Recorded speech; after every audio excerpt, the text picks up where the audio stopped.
রহিম, রহিম, রহিম বাড়ি আছিস? আরে জমিদার বাবু যে ঘরে আইয়া বহেন। না না, বসতে আসি নাই। আমার ধারের টাকা কবে দিবি সেটা বল আগে। আসলে জমিদার বাবু, তরমুজের দাম হঠাৎ কইরা বাজারে কইমা যাওয়ায় আপনার টাকাটা দিতে পারলাম না। আমারে আর কিছুদিন সময় দেন, বিশ্বাস করেন আমি দিয়া দিমু টাকাটা। না না, আর সময় দেওয়া যাইব না। টাকা না দিতে পারলে তোর জমিটা আমারে দিয়া দে।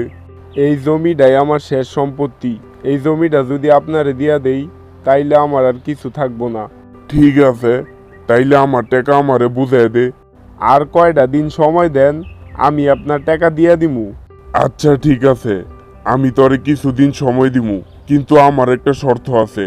কি শর্ত জমিদার মশাই? আপনি বলেন, আমি আপনার সব শর্ত মাইনা নিতে রাজি আছি। এই যে ভালো ছেলের মতো কথা, তাহলে শোন আমার শর্ত। আমি তোরে 1 মাস সময় দিলাম। 1 মাসের মধ্যে যদি আমার টাকা না দিতে পারস তাইলে তোর জমি আমার, আর যদি দিতে পারস তাইলে তুই তোর জমি নিয়ে যাবি। এরপর স্ট্যাম্প করে জমিদার বাবু সেখান থেকে চলে আসে।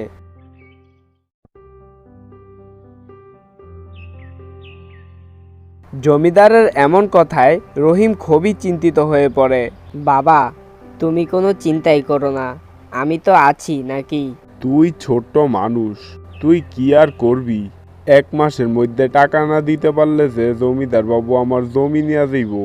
বাবা তুমি চিন্তা করো না, আমার মাথায় একটা বুদ্ধি এসেছে। আইসা ক দেখি শুনি, তোর মাথায় আবার কি বুদ্ধি আইলো? এখন যেহেতু গরমকাল, বাজারে সবাই তৃষ্ণার্ত থাকবো আর সবাই ঠান্ডা জুস খুঁজবো। এত ঘুরায় পেছায় না কইয়া কি কইতে চাইতাছস তাড়াতাড়ি ক। তুমি তরমুজ চাষ করবা আর আমি তা যদি বাজারে শরবত বানায় বিক্রি করি তাহলে কেমন হয়? আরে এইটা তো বেশ ভালো বুদ্ধি, তাইলে তুই কালকে থেকেই শুরু কর।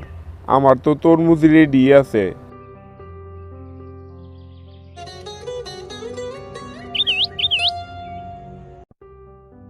পরের দিন রহিমের ছেলে রাজু বাজারে তরমুজের জুস বিক্রি করতে শুরু করে।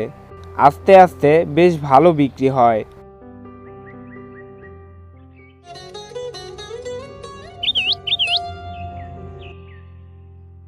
এক মাস পর জমিদার আসে টাকা নেওয়ার জন্য।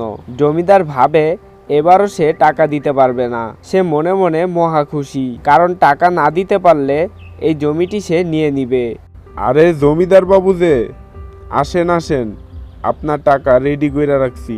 রহিমের মুখে এমন কথা শুনে জমিদারের মুখটা গম্ভীর হয়ে যায়, কারণ সে ভেবেছিল জমিটা বোধহয় আজই নিতে পারবে, কিন্তু রহিম তো তার জমি বাঁচিয়ে ফেললো।